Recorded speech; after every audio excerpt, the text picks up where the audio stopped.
Welcome to day 2 of the Advent Devotional. So we're going to light a candle here. You can't see my tall ones. 1 second.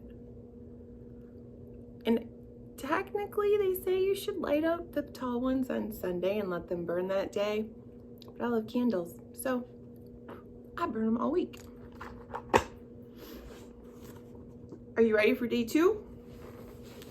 Psalm 25, 1 through 10. Lord, I appeal to you. My God, I trust in you. Do not let me be disgraced. Do not let my enemies gloat over me. No one who waits for you will be disgraced. Those who act treacherously without cause will be disgraced. Make your ways known to me, Lord. Teach me your paths. Guide me in your truth and teach me, for you are the God of my salvation. I wait for you all the day long. Remember, Lord, your compassion and your faithful love, for they have existed from antiquity. Do not remember the sins of my youth or my acts of rebellion.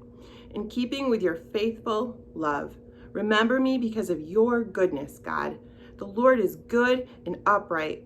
Therefore, he shows sinners the way. He leads the humble in what is right and teaches them his way.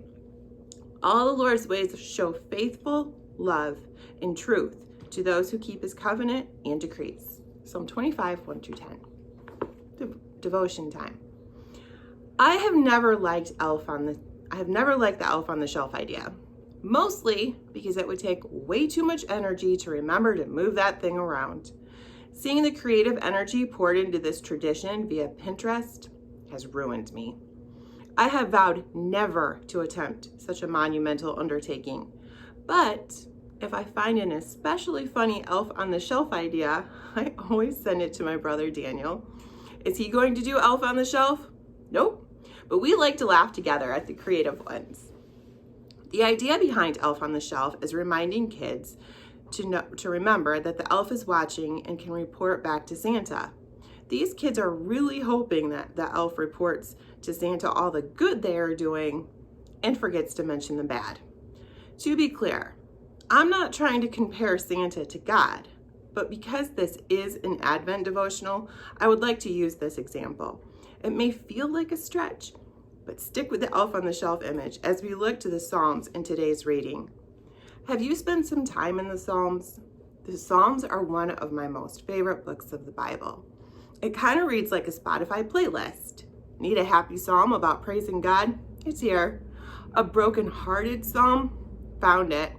Angry and bitter? Yep, there's that too. A happy psalm about praising God? It's here. It reads like a diary written in lyric form.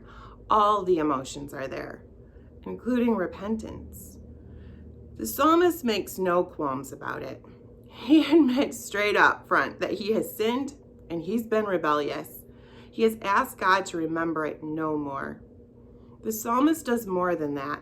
He also asks God to remember him for the goodness of God. I find that interesting because in the beginning of the psalm, he begins asking God to not let his enemies gloat over him. My guess is that not only did the psalmist need some forgiveness, he may also have needed forgiveness and protection from the guys who were coming for him due to the sins he had committed. Just a guess. And even more than that, the psalmist didn't know how to get out of it. This is where he reminds God of what God has already said. Have you ever done that? Read to God what he has promised already? It's really powerful. The psalmist begins reminding God how faithful and full of love he is, and he asks God to guide him as well as teach him the way of truth. Even better than that sneaky elf on a shelf, my God has his eyes to me when I do good and when I make mistakes.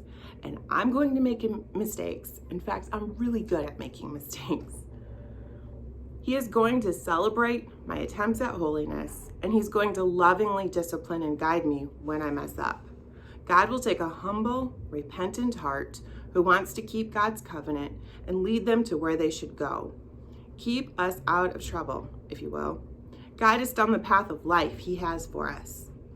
Obviously, there's no Spotify playlist to scroll through when this psalm was written. There was just a scroll to write it on. So that is what the psalmist did as he waited. The psalmist says he is waiting for God all the day long. It's not a waiting as though it's hopeless. Instead, it's an expectant wait.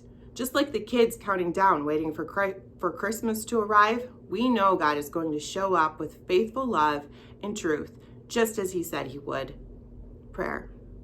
God, thank you for forgiving us, for the gift you give us and looking at us and seeing the goodness of God on us. Help us to wait for you with expectancy to guide us in your ways of love and truth. See you back tomorrow for day 3.